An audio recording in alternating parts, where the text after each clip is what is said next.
Welcome to the worst nightmare of all. Reality. Explore the lesser-known stories of our unknown world. Join the pursuit of the paranormal with Ash and Greg.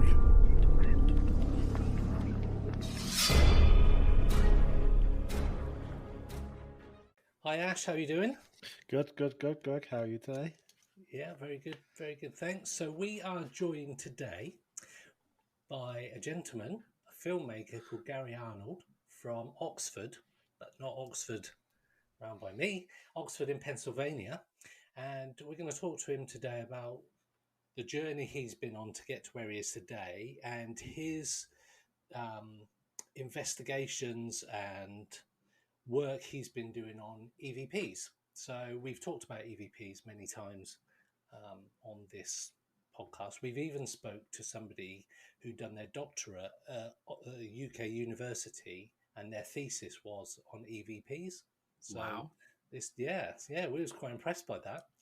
But part of a parapsychology and psychology university, so that was kind of cool. So it'd be good to, awesome. to hear your take on it. So yeah, before we get into a sort of the film and the episodes and installments that you're doing at the moment that people can watch, how did you get into EVPs? Because I'm fascinated about EVPs. They're something that they do divide a few people. I won't know, because some people say, well, I only heard what you told me to hear, if that makes sense. Sure. And then some people say it's absolutely proof of something. So we'll come on to what that something is a bit later, because I know you've got your own thoughts on that. Sure. But what got you into EVPs? Well, I really never gave them much thought until 2017. I work in academia at the local university, and I usually take my lunch break in the library just out of habit, because it's a good place to go where a lot of students aren't, so I can actually have a break. So I go to the top floor of the university library and usually take my lunch and read a book, something that interests me at the time. And this was after the students had they had left for Christmas break or the holiday in December. I still went over there, and I was on the top floor. No one was there. And I decided, kind of to go with the holiday spirit, I'm going to read Charles Dickens' A Christmas Carol, which, the actual written version, obviously the original, is very short compared to the movies that, can be over 2 hours and stuff. Anyhow, so I sat down, nothing's going on, just, totally relaxed. And I'm getting ready to read Charles Dickens' A Christmas Carol. And I get this really strange, annoying ear ringing. And it's a strange ear ringing in only my right ear. And it sounds coded. It sounds crystalline and coded. And I don't know how to describe it except that it was intense. And at that moment, I was like, wow, what is that noise? And I kept trying to think, what is it? Is it like a squelch? What is the noise? What's causing this?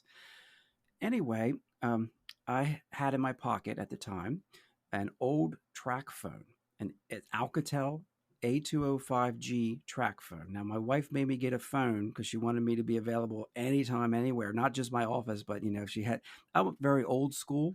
I was like, well, I'm not going to put a lot of money into this phone. So I went to the local Rite Aid, which is like a pharmacy, and I was with my daughter, and there was an old track phone behind the counter, and a little backstory. And so I'm like, it was for $10, and I looked at it. I'm like, man, this thing isn't a smartphone. This is like, so old. I mean, all it can do is basically make a few calls, and it has a digital voice recorder on it.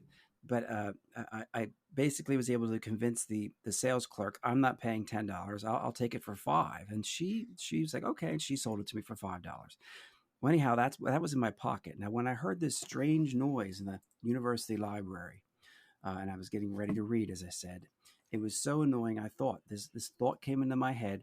Hey, you've got this phone in your pocket, and it has a digital voice recorder. Why not record this? See if it picks up a recording of this terrible noise, this annoying noise. So I push record on the digital voice recorder feature of this old school track phone. Now, upon playback, because I only recorded 10 seconds. Upon playback, I thought I was going to hear, this maybe a noise that would be like some kind of signal or frequency, something, I guess, squelch. I don't know if you were into music and speakers and stuff, but some kind of feedback. But anyhow, instead, I heard what sounded like a whisper. And when I amplified the whisper, it said my name. Okay, I said, Mr. Arnold. So I looked around thinking, well, I was trying to figure out somebody's spoofing me. Somebody's playing a joke. I looked all over and there's nobody here. There's only one person down at the reception desk on the lower floor. I'm at the top floor. And I just couldn't figure out how this strange whisper that said my name. And again, I can share all this, and this is completely, I'm totally open. I believe in full transparency, full disclosure. This is some crazy stuff. So this is one of the samples I have that people can investigate on their own. And I have a website we'll talk about later, but that's like a Launchpad compendium website with links to everything, all the interviews, all this. I never would have thought, believe me, 5 years ago, before this happened, I never would have thought something like this would happen. And I certainly wouldn't think that I'd still be talking about something that to me is absolutely ludicrous. Well, so I left the library that day. I didn't start reading the Charles Dickens. I left kind of mystified.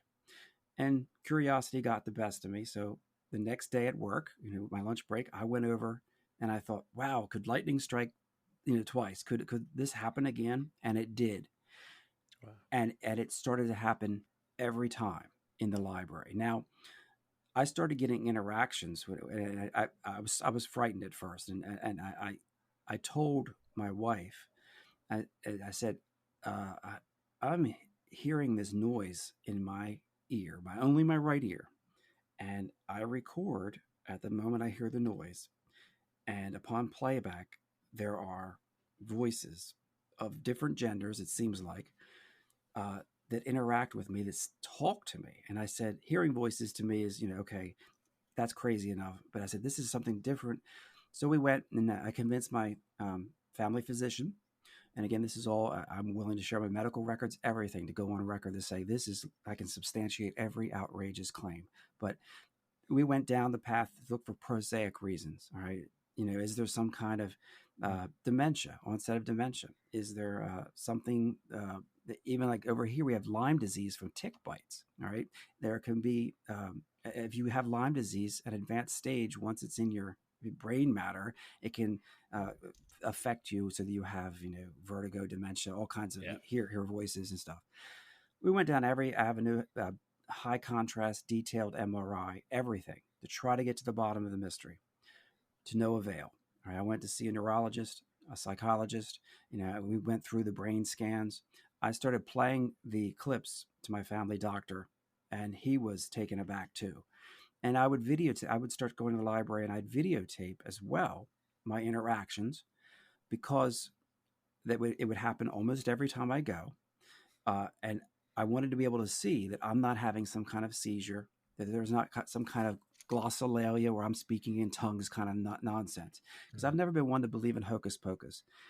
I was raised Christian, and I still am Christian. I believe in God and an afterlife. But as far as taking it to the interactive, God or angels or demons are dealing with me here and now, that was always more of an abstraction. That I think if you lead a good life, at the end you get your just reward.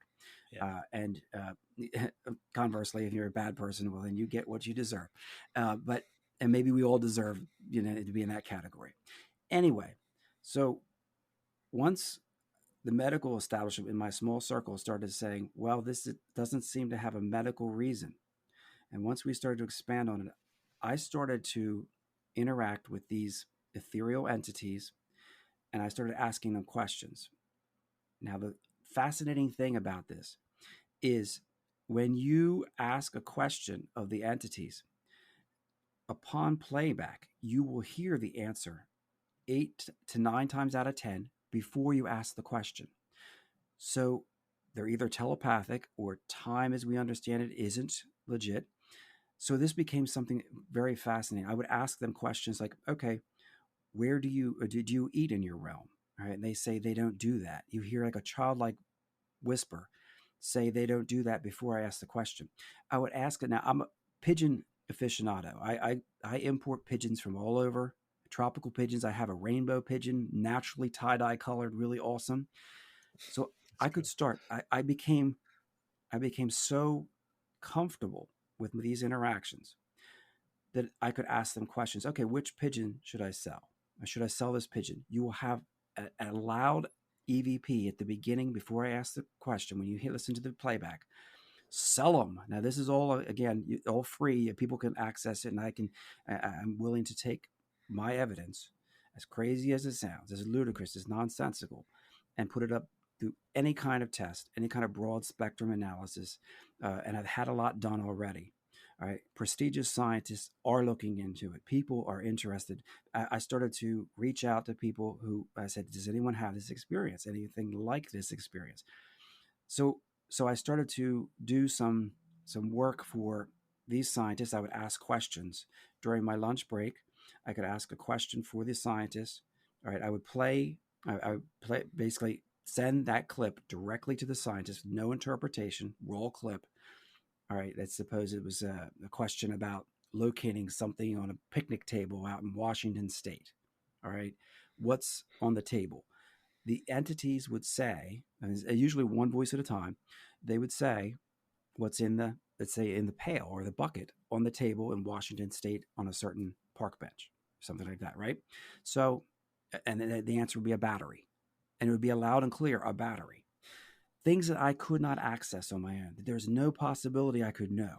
All right. So I started sharing this with more and more people in the paranormal community, also the UFO community, because these beings, I've asked them what they are. They say they're alien. They say, and I have the clips, and they say they're otherworldly. Now, it goes back to, do you trust them? No, I do not. All right. All I'm putting on the table is they exist. That these interactions don't make any sense. And I've looked into, we use a Faraday pouch to try to, say, well, is this some kind of CIA experiment? They're beaming stuff towards you to create a response to make you think that they're interactions with ethereal beings. And something called Havana syndrome over here has been in the news a lot. So that we don't know what our government is capable of, or other governments. But to think that they're able to read my mind, in a sense, with some kind of psychotronic device and know what I'm going to say before I say it and answer in a split second before my question, doesn't seem realistic to me. It seems like, well, the Occam's razor, the least number of things that have to happen. The answer is usually the simplest. All right. So if you have to have all these conditions before you have the result, then that becomes less and less likely, because it becomes something that you have to have so many combinations of variables to go right. And to me, to think that the CIA or some nefarious organization is beaming through satellites or cell phone towers, all the conspiracy stuff. Now, I don't. It's possible. I'm not saying that human tech hasn't achieved a certain ability to do certain things, but to be able to be telepathic and read your mind, and this happens even inside a Faraday cage or Faraday pouch, which, according to our understanding of electromagnetic radiation and stuff, that's a shield. So you should not be able to get transmissions in or out. If I text from the outside, that phone that's inside the pouch, it should not be able to receive. If the pouch is properly constructed, it should be no texting, no signal, period. Yet I'm still able to interact with these entities. The signal, the voice messages still get through. So, again, the more you have to make this cumbersome with all these variables to say, well, yeah, this is really military or CIA technology. They're doing exotic things. I just become more and more skeptical. Just my common sense approach is like, well, let's go with it. What explanation seems to fit? All right. It seems to me that whatever they are, and again, I've interacted with them going on 5 years. This December, 5 years. I have so many clips. They seem to have a strange sense of humor. If I ask about, let's say, family pet that recently died, all right, what was the name of our pet rabbit who passed, right? Upon playback, you'll hear before my question, Cuddles, but they say it in a voice that sounds cartoonish like a rabbit. So if I ask about a frog, the answer's a frog, they'll say the word frog sounding like a frog. Wow. Look, I got to the point where I'm like, so there seems to be a sense of humor, and that could be a common denominator, a bridge we could use to understand what it is, what they are. Now, I'm so open to ideas that I'm just like, okay, uh, maybe there's just this one microscopic sentient whatever that is that pretends to be all these things, that pretends to be a child, that pretends to, because I have a childlike voice, I have female voices, I have male voices, I have voices that try to sound like they're godly and thunderous, I have voices that try to sound scary and demonic across the spectrum. But the interpretation, I don't know. It could be one trickster. It could be one mischievous little entity. And I say little, I'm saying even size. All this has become something that is all speculative.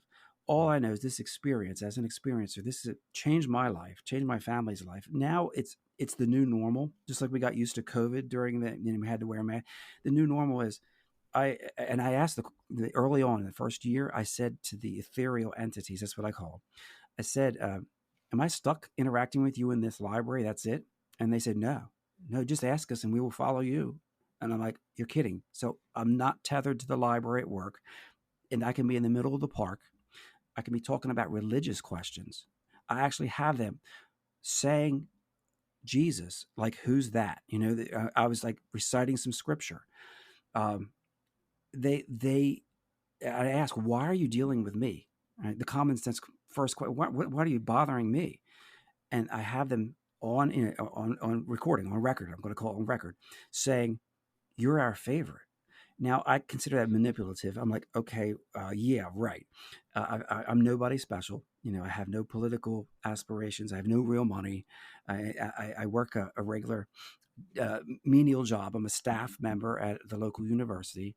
That my university colleagues, they all know about this. Obviously, we don't. As long as I don't raise a hand and say this is where I work, that's one of the things that, hey, people can find. It's public record. But the thing is, I don't volunteer that information because I want to, respect. Hey, my employer doesn't mind me pursuing the truth and this research and doing things for other scientists. As long as I'm not trying to put them in a bad light, because I don't want to affect their brand, And yeah, but it's out there. Everything's public. And I try to say I'm all about transparency and full disclosure. Yes, this is real. It's frightening because you start to think they apparently know things about the future. Recently, back in March, all right, 2022, March the 12th, I was getting gas at the local gas station. I got this, let's just call it a supernatural insight to go in after I pumped gas, and I had $3.50 extra that I had put in, so I had to get my change back. But instead, I went in to the gas station, and there was a number in my head, and I said, play this number, pick 4 straight, Pennsylvania lottery. This is all public record again. And I said, this is the number 3001, play it straight for tonight. All right, it's $3.50. Now, the odds of me getting it right just by accident, randomly, is 10,000 to 1, or 0.01%. Well, I went home. I was sitting there. I got it right. All right, so my $3.50 turned into $17,500 windfall. God. Now, see, people get scared. Even the lottery, when I started to push, like, hey, in the winner's circle, I want to talk about my experience. They at first tried to censor me and say, well, no, you scare people with this. I was on a radio station locally telling about experience. People are interested in, hey, well, why don't you, if they can let you win this, why don't they let you win the mega millions? And I said, the idea is, if what I'm saying is true, I already have the winning lottery ticket. I have the evidence that we're not alone. I have something that can't really be explained, and it's repeatable. I can demonstrate in these interactions in a controlled setting. So, yes, I just won a boatload of money. And yes, there's always the chance it was random luck. But I know the context, and I know how this to me is just, it's one of the things I can share with, the audience. This is so real that there are real world results with a dollar sign. And like I said, I'm not a rich person. So this was a nice chunk of money. And so I was interacting with I won't say the scientist's name right now, but so he was like, "Yep, drinks are on you." And he's like, but the idea is that let's further test this. Let's continue down the path. So here we are. I've had all these experiences. I have over 1,800 clips, audio clips of recordings with ethereal entities who claim to be alien, who claim to be otherworldly. I have demonstrable results, including the Pennsylvania lottery. I have some press. I've done lots of interviews, but there's a certain group of people out there who are so put off by this, so frightened. Even though I say these beings, they're mischievous and they have a sense of humor. But you're right away, oh no, you're a sorcerer, you're in the occult, you're in contact with the devil. And I'm like, well, this is the wimpiest devil I've ever encountered. I said, because the idea is if they have to, they're whispers, and unless you amplify these whispers, I don't even know what they're saying. And so the idea that this is demonic, and I've actually, I was like, I have no superpowers. I said, this fell into my lap. I said, something like my doctor, my family doctor said, you have a gift. And I looked at him. I said, well, can we re-gift this? Because this is so crazy. I said, it's changed the way I think. And some people, well, it's expanded your mind. Yeah, maybe on one hand, maybe I feel like, I can think different thoughts than I did before. I can entertain different ideas and different possibilities. But these beings are at times annoying to the point where it's like, okay, I was getting ready to ask a question for this scientist who's in Canada, all right? Another famous entrepreneur and scientist. And I had just eaten a bunch of tacos and stuff at lunch. So I was feeling gassy. So I farted, okay? Now, upon playback of the first clip right afterwards, after the ear ringing happened, you hear the entity says he let a stinker. All right? Okay, now this to me tells me something beyond, oh my, really? I mean, that is being noticed as well. That it's that there's a sense of humor here, and a sense of that maybe the whole idea that you have in the scriptures and stuff is this that God never laughs, and I just don't believe that. I think that was always something that was missing. The idea that even Jesus sat there with the disciples. I mean, human nature in its there's so many things to laugh about, and I believe laughter can elevate, can make connections, and can bring peace in a way that once we see ourselves and all our foibles and all our shortcomings in a new light, and there is an element of pity there too. There's sadness because we're imperfect, but if we can take what is considered a weakness, our imperfections, and turn it around and become a strength. The same thing here. When I started to realize that, and I say they're mischievous, I didn't say evil. There have been things that have been said before that I think go beyond what I consider proper, and I have called the beings out. And I actually have a series of interactions where after I was annoyed and offended by what was said, I have apologies from these beings, 8 of them in a row, right? 8 different days that they're sorry. Now, the number one, let me put this in the right context. It can be a real ego trip to think that there's some kind of entity or entities or realm is what I call it, where beings can apologize to me, a nobody. That can be a big trip, but I put myself in perspective. I'm nobody, and I have to. I don't know why this fell into my lap. I didn't ask for it. I've talked to. It's like at one point I was like, well, if I have the physicians disconnect the auditory nerve in my right ear, so this can't happen. But like the doctor said, what's to stop them from doing it on your left ear right after you've disconnected your right? So now you'll be deaf, one ear for no reason. And that's the truth. And because it can be annoying in the middle of the night to have these interactions. It's not just, I've seen visual things. I've seen actual, things move that can't move. The rational mind says that has to be some kind of deception. There's a projection here. I saw a ruler turn on its own for no reason. It was just sitting there, and then I saw the heating element on our heater move of its own accord. Other people have been involved with this. My son, he felt there was there was this feeling, a vibration when it was happening in my right ear. It went through the couch, almost like undulating. And he felt almost like it was a ride. Like there was things that we had a port with this, I had this knife, this old knife, right? This little blade that, I got years ago from my dad. I lost it. And I went and I was searching for it everywhere, searching first the furniture. Then I thought, oh, in the mall, I dropped it somewhere. And it really, it's not worth more than $5. But the idea was it was from my dad. So, I'm looking and looking and looking. And then one night I'm sitting there watching television with my wife. All right. There's a loud explosion, a boom. And she hears it. We hear it. It scares you. Suddenly beneath me is the knife. Okay. What does it mean? To me, on the surface, it means, well, that's really, I mean, I never thought you'd have to be so dramatic and return the knife or bring it to me. But once you start down the path where you start to accept that something that could be so improbable, so ludicrous, so ridiculous can be possible, can actually be happening, then you can accept things like, oh yeah, I guess, yeah, there can be, something like a port that arrives and like a gift. Oh, I didn't. So this knife is in my pocket. I keep it like a good luck charm. I don't know what any of it means in the end. I'm here doing this interview, trying to share with the audience, hey, the world is more wondrous than you can ever imagine, and that we're not alone. Now, whatever that means beyond, being not alone. I mean, I can say they have said that they're watching us. To me, they say they watch all of us all the time. Now, during COVID, here's an example.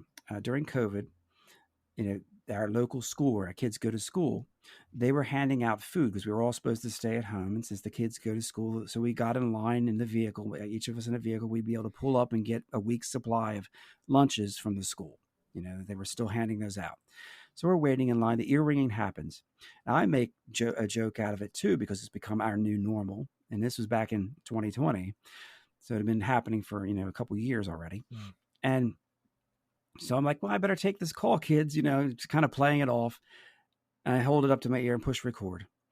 All right. Upon playback, you hear the entity saying they don't use the food. Very clear, a very clear Class A EVP. Now, so we got the food and I went back to my wife and she's working from home. And I say, I need to know something. I feel like I've just been judged. Are we throwing away this food? There's something going on here. I feel like we're doing something. We're being scrutinized, and it's crazy. And I played the clip, and she said, "Well, we're giving some of the rice and stuff to your parents down the street because they just live around the block." So I went down and asked Mom and Dad. Yeah, they were getting rid of the food. They said, "Well, we didn't feel right telling you we didn't want this, but we were just throwing it in the trash." This is like week after week, and I'm like, "Wow." So, but the idea that even the most trivial thing, whether it be my pigeons, whether it be, using the food or not, the charitable food from the school, that we're being, scrutinized. It can be frightening because then hey, are they making reports to someone? To God, are they angels watching and saying, "Oh, we're going to report this to the Almighty"? That, hey, you're not doing what you should be, but that was unbeknownst to us. We didn't know that the food was being wasted. We ate our portion, which was 80% of what we got. And the rest, like I said, went to my parents. I didn't know that they were tossing some of it. So yeah. And when I have, like I said, something like my pigeons, and then the beings have an opinion that I should sell this white homing pigeon of mine. And they answer questions before I ask them upon playback most of the time. So that in and of itself, I'm not talking about agenda. I'm not talking about intent. I'm not talking about anything except it's counterintuitive. We are so linear in the way we think about time. A leads to B leads to C. Here we have the answer coming before the question's asked. That's profound. And again, this is paradigm changing stuff. So yeah, when I say, when people are asking me, "Oh, well, you just won that nice amount of money from the lottery, you're going to do it again?" I said, "Well, I'm working on it." I said, they are mischievous. They don't just deliver. They don't serve me. I try to say that. Yeah. One time I went in the library and I had this attitude. I wanted to try something. And I did go and I said, okay, let's set this record straight. You are here to help me, to serve me, right? Upon playback, I did it facetiously. Upon playback, you hear the entity, a male voice saying, "What the?" Like totally put off. Now, sometimes they accent. So, like my wife is from Germany. Okay, so she grew up behind the wall. Now, of course, I grew up behind the wall too. And she used to be in what used to be East Germany. And so she has a unique perspective on the world and stuff, being very cosmopolitan. And so she's been part of this too, where, we've had sessions is what I call them. They're not seances. I don't do any kind of rituals or anything like that. These beings, if they want to talk to me, they let me know. We record it. She can sit there. She can ask questions and they'll respond. I don't go into any kind of stupor, no kind of trance, no nonsense like that. I don't meditate on it. They just are when they want to talk, and it's almost every day they want to interact. I have to limit it. The way I'm able to keep sane, I want to tell you, the way I'm able to keep sane is compartmentalization. I allow them a small slice of my time. Right now, they're trying to interact with me. I hear them. All right now, while we're doing this, I don't want to talk. I don't want to, bring out my phone. I want to interact with you, but they're very needy, and that they're attention seekers. And so, but beyond the things that I've mentioned, they're profound. That the answers are heard before the questions, 9 times out of 10, and that they seem to have a sense of humor, at times warped, at times a little like, oh, that's a little out there. I will tell you, and now this is going to incur some wrath from some people out there. 2020 was not just COVID year over here, it was an election year. Okay. So, as you know, it was quite a contentious election on many levels. But the year before, my wife and I were in the library, and we got a message about, an upcoming crisis. The being, and it's one of the samples I have on there, says, makes it hell for voting. Very clear, Class A EVP. We didn't know what that meant before COVID. All right. Now, COVID comes, everybody's in lockdown, all this stuff. People then, the way we're going to vote's changed. A lot of people are going to mail in votes. September 2020, I go and I'm like, okay, it's the question that was on everybody's mind. Who is going to win the 2020 presidential election in the United States? I got the response. Now, I was told after I got the response and after I started to talk about it by people who are in authority, I should bury this. But I'm going to come out and tell you right now, the being said Donald Trump would win. Now, are they being mischievous? Are they playing games? That's what I don't know. Some people think he did win. But I'm going to tell you, I was told if I continued down that path, 80 million Americans would see me as a wonderful person, and 80 million people would hate me. And I would be like that My Pillow guy that I would be made fun of.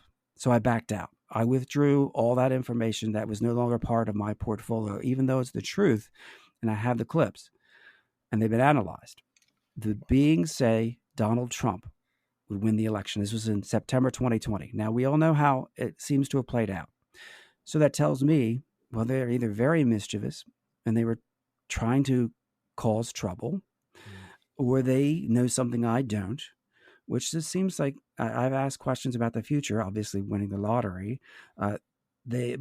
Do we believe them to be on level? Or maybe some are, some aren't. Maybe it's all just a big game. So this is something that, needs to be put in the context of everybody wanted to know that answer. I got the answer, and it was what a lot of people didn't want to hear. Yeah. And then people who wanted things to not become controversial and incendiary said, do not put that out there. It's going to cause trouble. I'm glad in hindsight I listened. And I'm not saying that, I've been in interviews and some people say he's going to win again. I don't even want to invoke any of this. All I'm trying to say is not interpretation. Why on earth is anything out of the void answering these questions to start with? How is it possible that I am interacting with something that is invisible or doesn't supposedly exist, and they say they're in a realm where they don't eat, they say they're otherworldly, they say they're alien, right? They know things. I could ask them questions for other people I've done for scientists. So they're able to do what's considered like remote viewing. They call it the game. That's what they call this. Are we going to play? They say, are we going to play the game again? It is, and I wish sometimes I could just blink my eyes, wake up tomorrow morning, and this all have been a dream, because it is sobering. When you hear Lou Elizondo say there's something somber, maybe we'll have a somber reflection when we find out the truth. I've been there. I've felt like it's a truth that, number one, why on earth is it in my lap? Why was this dropped on me? All I was trying to do was enjoy my lunch break before Christmas 2017 in the library where I work to read Charles Dickens. And that's a classic, obviously, and it has ghosts, the spirit of Christmas, the past, present, and future. And very apt. And are they ghosts? I've asked them. I said, are you spirit? Are you alien? Are you something else? They say they're alien, but do I trust them? No. Why do I not trust them? Because I think that there's a sense of humor, and I try to compare it.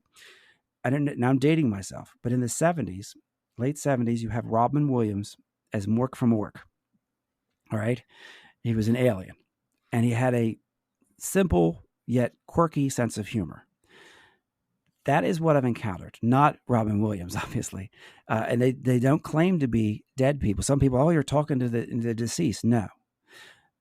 But they have something to do with the afterlife. They have told me, because I said, and they said they will all, the answer to one of the questions, again, they will all be dead. Right? So there's going to be in the afterlife something.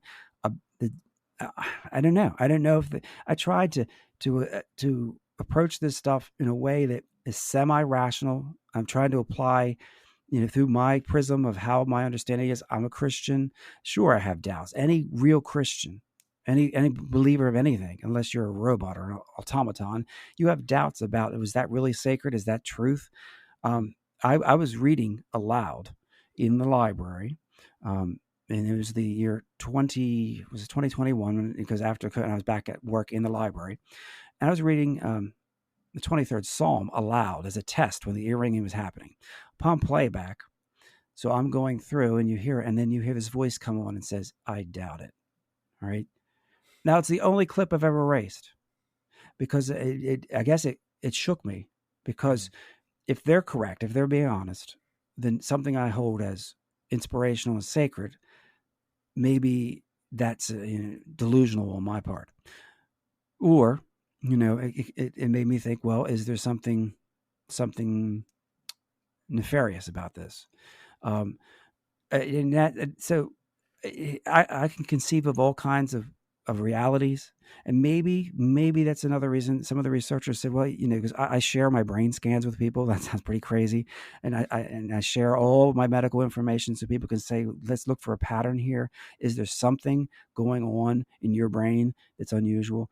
I really think that it's my appreciation of humor, that I'm able to have an imagination, almost like, I don't know if you're familiar with Dr. Seuss, Horton Hears a Who. We have Horton the elephant, and he's got these big ears. He's in the jungle. All right, he hears these microscopic little who on this little piece of dust on a piece of clover. All right, the whole jungle, all the animals make fun of him. They say it's nonsense. There is no, civilization or no culture on this little dust bit. But in the end, he's proven right, even though, it's just like if you get a chance to read Dr. Seuss's Horton Hears a Who.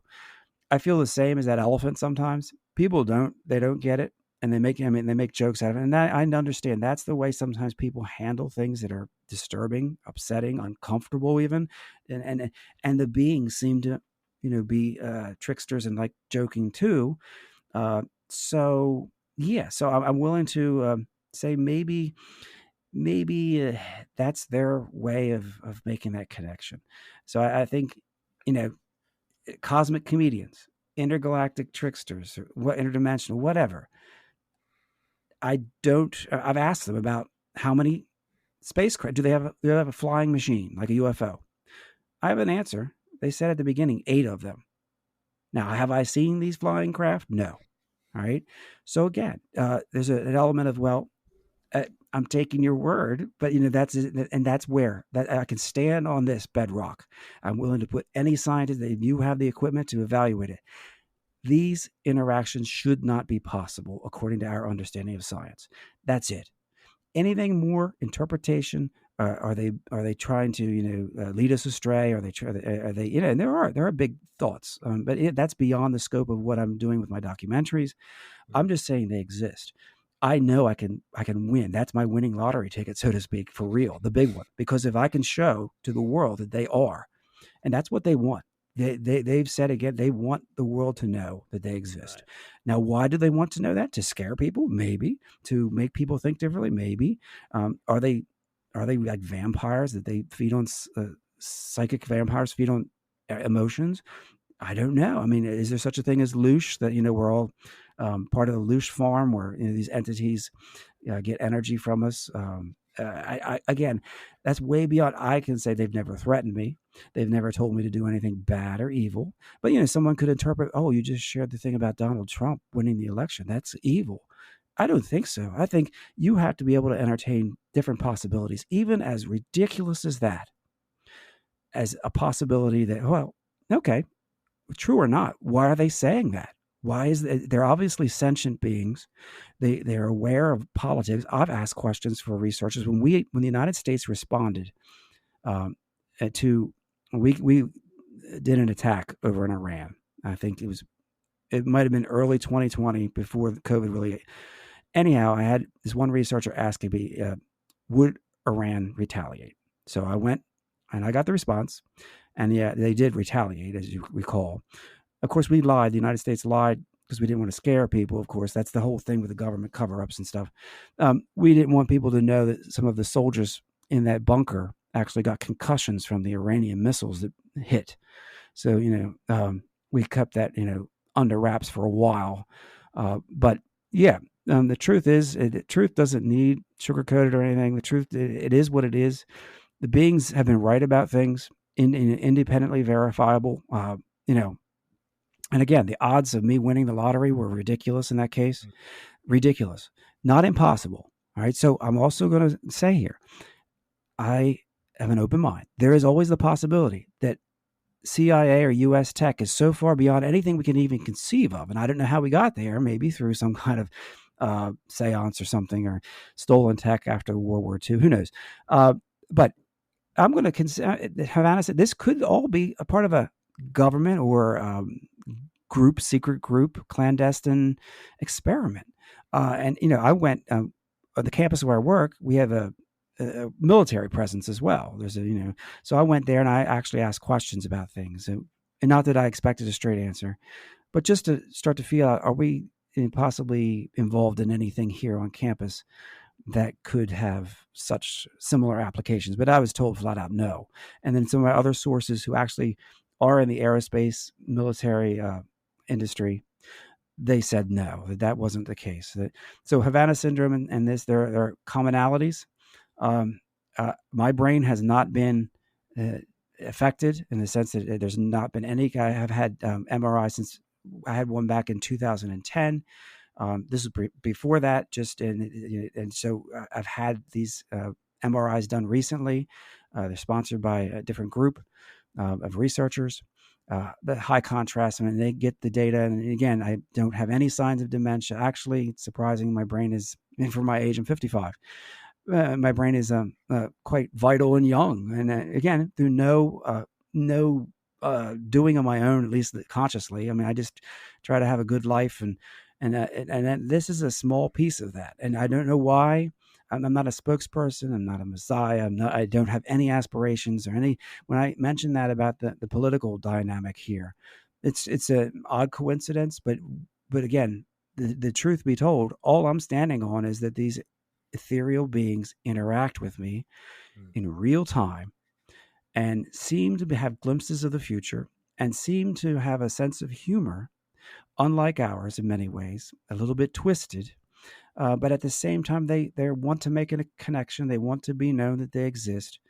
And long story short, I'm still dealing with it. I'm still processing it.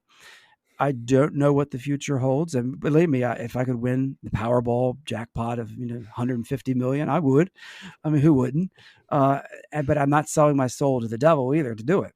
So there've never been any strings attached, and that's where I always thought evil. Now, evil could be very banal. It could be very. People try to think of evil as some monstrosity. It's quite possible. The biggest evils in the world are the things that are so small and seemingly inconsequential at the moment. So that's why I'm in my documentaries, the series that I have. The first one's called Subterranean Seance. And the idea was I was doing this under the table, I'm saying under where I work and stuff, kind of off the grid, on a single shoestring budget too. I don't have the resources to do high tech CGI crap. So you're not going to have a Marvel experience with Marvel movie experience with me. But the idea is, hey, something's going on, something outlandish and outrageous, and I'm willing to share the evidence. The only reason I charge was I hosted on Gumroad. I host the videos there, and they're priced less than the price of a McDonald's Happy Meal. All right, so anybody can afford this. And I give plenty of free samples on my compendium website that I talked about. And it's just to offset. I'm not going to get rich at this. I do believe, though. I have the evidence, the ironclad, incontrovertible evidence that something crazy is going on, and it merits further investigation. The data, and I say the evidence speaks for itself. That's part of the title of my documentaries, the whole series. Every time is the evidence speaks for itself. So Subterranean Seance, the evidence speaks for itself. Then I have Frog Hollow Road, which was filmed over here. There's a Frog Hollow Road, an actual road. We had a tornado pass recently by that. Anyhow, what are the odds of a tornado hitting my hometown anyway? That's pretty remote. It was last September 1st. It's all, again, public record. And that's what I keep reiterating this over and over again. People who are skeptics, do your homework, all right? I can substantiate every outrageous claim. I stand on the evidence. I stand on the experience. Now, the interpretation of data, that again, that's always, and that's what the scientific peer review, that's what people take a look and say, okay, well, what is this? You can come to different conclusions from the same data. That's not what I'm talking about. I'm saying that the data itself, that is something that we can't deny exists. Now, what does it mean? I don't know. These beings, are they really alien? If they are, I mean, what does that mean? I mean, they say they don't eat. So, okay, they don't eat like we do. Because I thought, well, maybe they consume some kind of energy. But when you have the one sample clip I have on the compendium site where they don't do that. It's a childlike voice. But I have voices that speak, that sound masculine. I ask about what's my wife's unusual first name? All right. Well, they know. Ansha is a German. So they'll say it. But they'll say it with a German, like a grandmother inflection, like her grandmother would say. When they want to, sometimes they I don't understand, except that there has to be a sense of humor that sometimes I can appreciate, sometimes I can't. So they're able to inflect words and, like I said, names of animals and stuff in a way, accent it in a way that creates more than just the word being said, but the impression it is a frog. Or, and again, all that's, it's public. I mean, I believe, and I've run into skeptics and I've argued because they go in the mindset, this is impossible, therefore it can't be true. And I'm saying, let's look at the data. You can do ad hominem attacks on me. I'm imperfect. I mean, I'm not a saint. I said, it has nothing to do with the data. I said, that's what we need to focus on. I said, you shoot the messenger, and that's the whole idea. You go after me. You're not denying what I'm putting on the table. I said, let's feast on that. Maybe it's a little humble pie for the skeptics. And like, oh, I don't want to feast on that. Well, you know what? Something's going on, and I'm willing to put it to the test, and I'm willing to stand on it, and I'm willing to say, oh, this is public record. And whether, Donald Trump won the election or not, well, what on earth why is it even possible for me to get a response? All right. before I ask the question, you hear the response. That's not possible in our world of science, is it? I said, so then we have to broaden our understanding, our perspective, and say there's a mystery here. And that's a puzzle. And that's what I'm trying to do. Hey, I'm all about trying to solve this puzzle, figure out the enigma, say, what is this, and move forward. Because I really believe, number one, that it's genuine. And I'm convinced that, this isn't some CIA experiment. But if it is, then we need to be afraid. We need to be very afraid that anyone has that kind of ability to affect and to not just through Havana syndrome, but to be able to project and read through a beam, read people's thoughts before they, when they ask a question, they can answer beforehand because they're able to read in a split second. We're talking about microseconds before the question is heard. You have the answer. So if somebody's able to do that in a turnaround, and if it's AI or something, I can only imagine it would have to be something that we artificial intelligence based to do that kind of fast turnaround, because you can't just have a human. And sometimes the beings, when they talk, they sound AI. There's a quality that to me sounds synthetic. Doesn't mean that they are. And again, you're talking about and I've tested these. It's not this make and model of phone. It's not one phone. I have a whole bunch from that make and model. These early track phones, before smartphones, don't have the filtering algorithms to take out some of the white noise. The modern smartphones do. So it's like total silence. The old ones have a little bit of white noise. Apparently, because you can have side by side. I've done tests, simultaneous tests for these scientists where the ear ringing happens. I push record and a partner pushes record, another one simultaneously to the split second. The old school digital recorders on the old school phones will all pick up the EVP. The modern ones with the modern filtering algorithms do not. All right, so now here we have, it seems to suggest that there's something in the old, there's something that the modern phones are doing that filters out the EVP portion or the capturing of it. And so I've had acoustic professionals, forensic professionals, actually analyze the clips. I've had they're remarkable. I mean, they have reports. This is all part of their reports. And again, this is beyond my expertise. I work as a writing center coordinator. Okay, that's what I do. I work with students to help them improve their writing. I have no real ability when it comes to the tech end, but these researchers with bleeding edge computer software that can analyze the clips. This number one, show that there's no hanky panky, that they're not counterfeit, that they're legit. All right, and that these vocalizations, these whispers, are made by not a human larynx. All right, so when I speak, you have the air going over the vocal cords. Right, when you speak, when these entities speak, it's not that way. It's formed differently in like some kind of energy packet. And they're using the ambient white noise. Apparently they're crafting that. The entities are able to craft that little bit of white noise into what can be, when it's amplified, intelligible speech. Wow. And they seem to be able to know things in advance, whether they're telepathic, but they know things for other people on the other side of the globe. So things that I can't have access to. I don't know the answers to those questions, and they are able to do the quick turnaround when they're tested. So that's pretty much it in a nutshell. I'm pretty much a regular guy, except for this crazy stuff.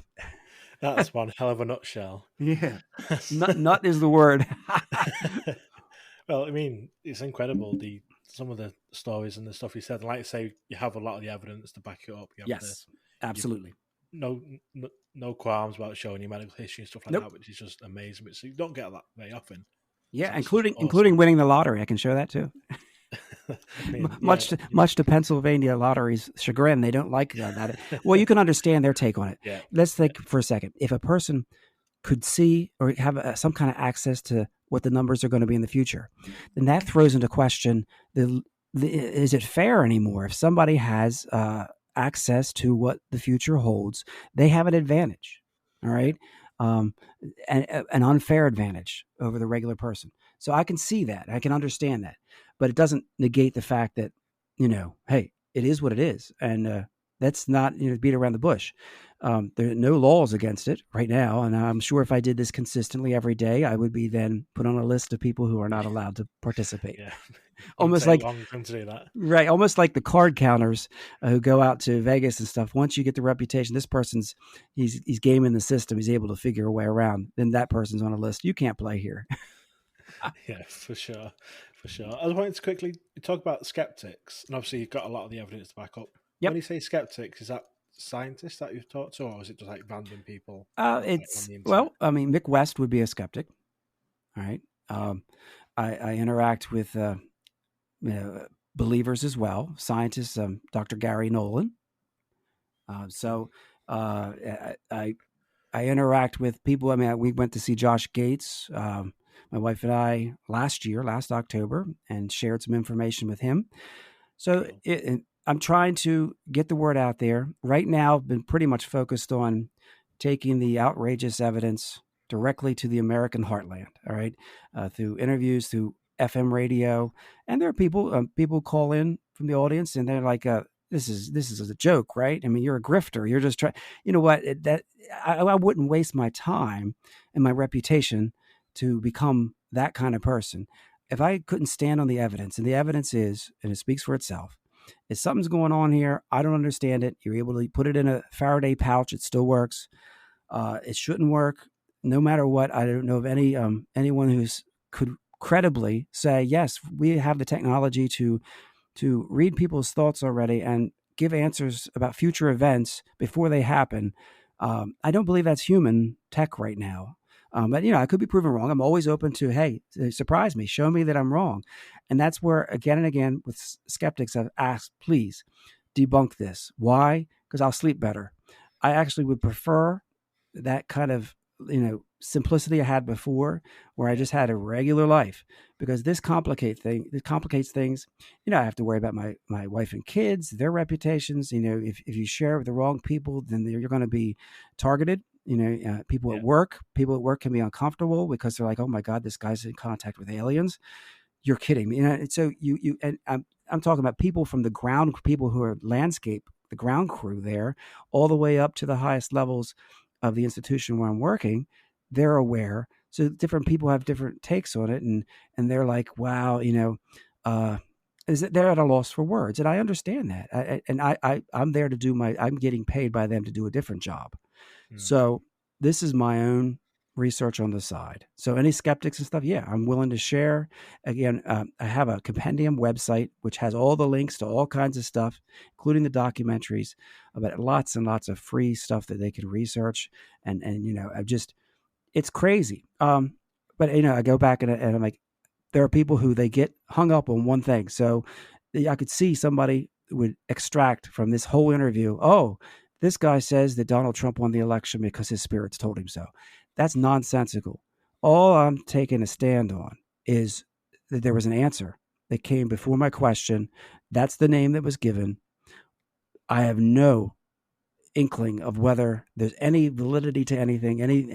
As far as I'm concerned, that is not the point. The point is, let's focus on why am I getting responses, intelligent responses, in whispered form, that once you amplify them and once you put them into this bleeding edge computer software that suggests a 99% chance that that's the word that's being said.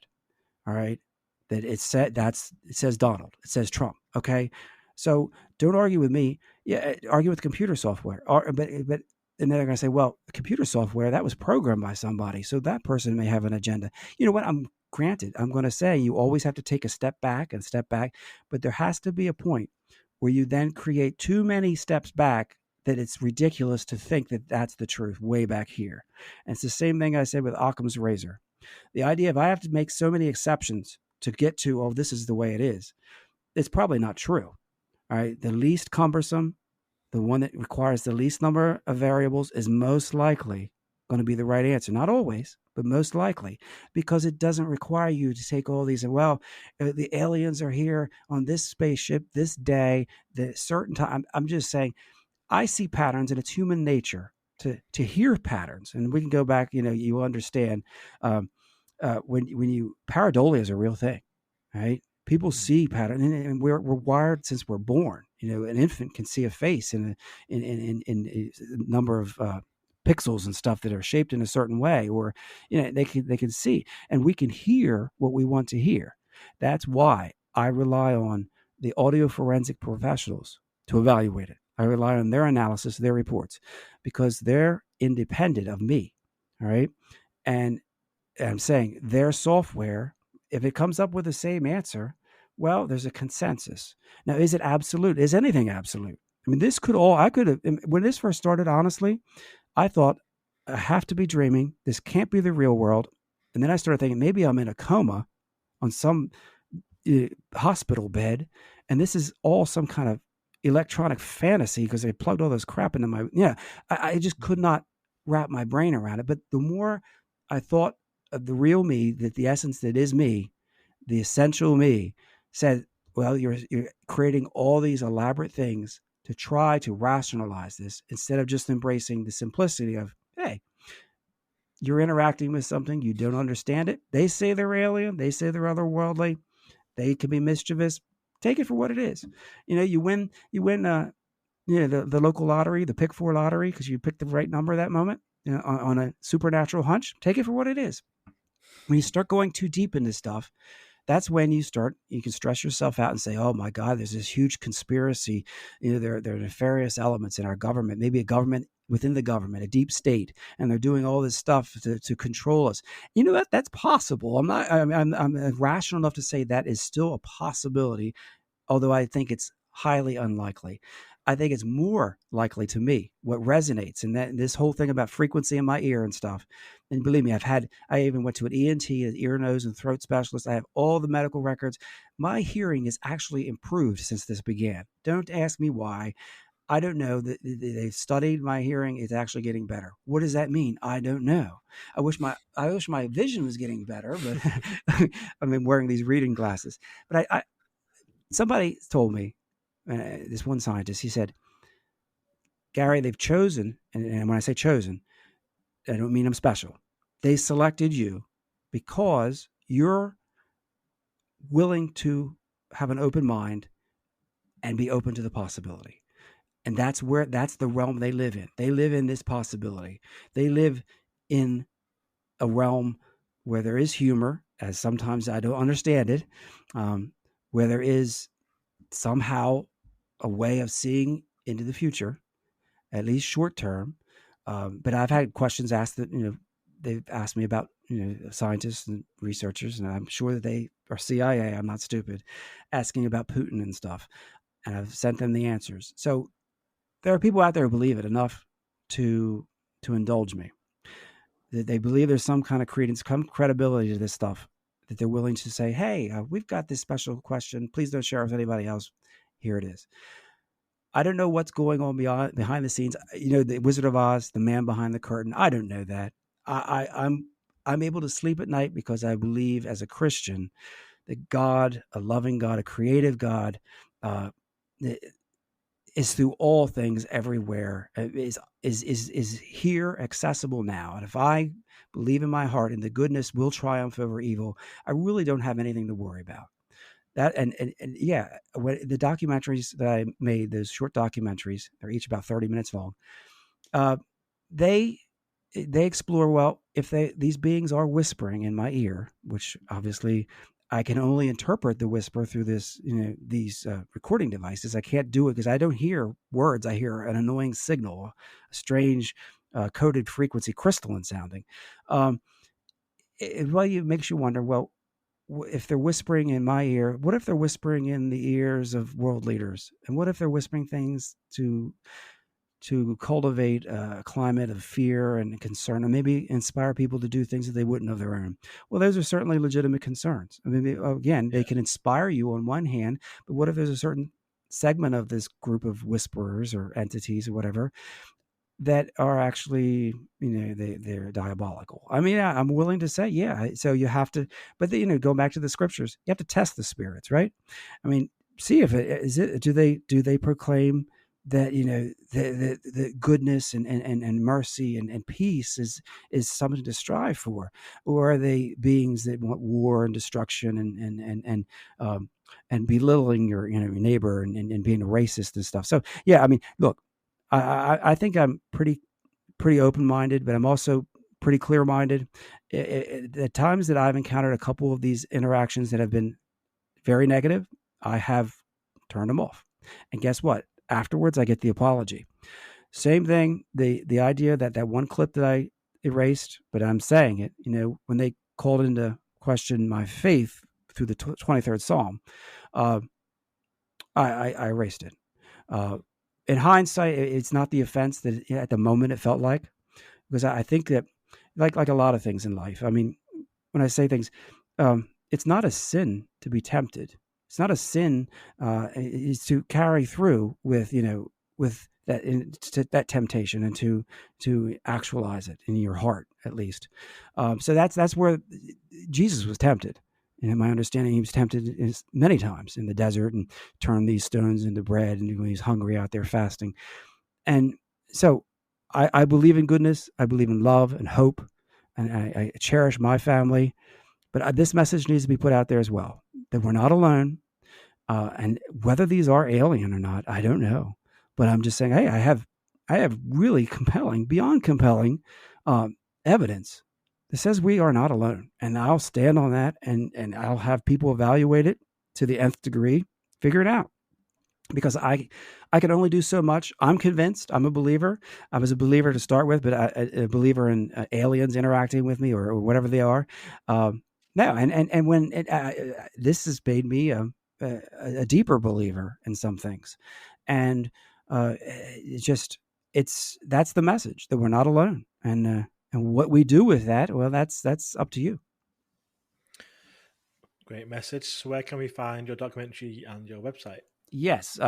If you Google, all right, if you go and you do a web search, We Are Not Alone, and then space medium, the word medium. So We Are Not Alone is one word, and then medium, you'll find me. It says Gary Arnold. So that's me. I'm out there. I'm trying to get the message to the people. It's a crazy message. I don't expect everybody to embrace it. Sometimes I don't want to embrace it. I'm going to be honest with you. I wish it would go away, but I feel I've been commissioned to get it out there to people. I still live my life. This is only a small fraction of it. And I have a day job.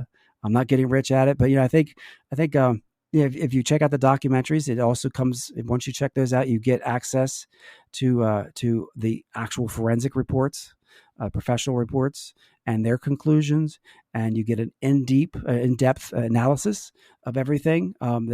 So if you're interested in the EVP subject, I'm trying to figure. This is a puzzle that merits investigation, and I think that it probably is worthy of solving, because I think it has an impact on all of us. I think if we can prove it in the sense that it's real and that we are interacting, or at least right now I'm interacting with something that I should not be able to interact with, that's going to put everything in a whole new light. And that we're not alone. It does change the fundamentals. No, it's not going to stop you from having to go to work, and it's not going to stop you from having challenges in your life.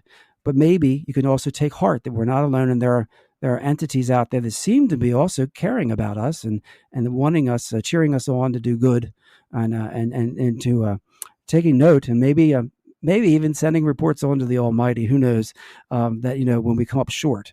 But who knows? I mean, I think sometimes you have near-death experiences, or people they describe sometimes a review of their lives when they're on the other side. It's quite possible this plays into that. I don't know, and I'm going to stand on I don't know about any of that, but I do know what I'm standing on is that, hey, there's some crazy interactions I'm experiencing with beings who claim to be alien, otherworldly. I interact with beings from the void, and I say it's their realm. I don't try to say they're in a different world, a different realm, but it seems like they are more than interested in our realm, in our world. Incredible. So we'll put all the links on the show notes and on our social medias Thank as well. you. Thank you. And thanks very much for sharing your story, Gary. It's been fascinating. Thank you very much. I enjoyed being here.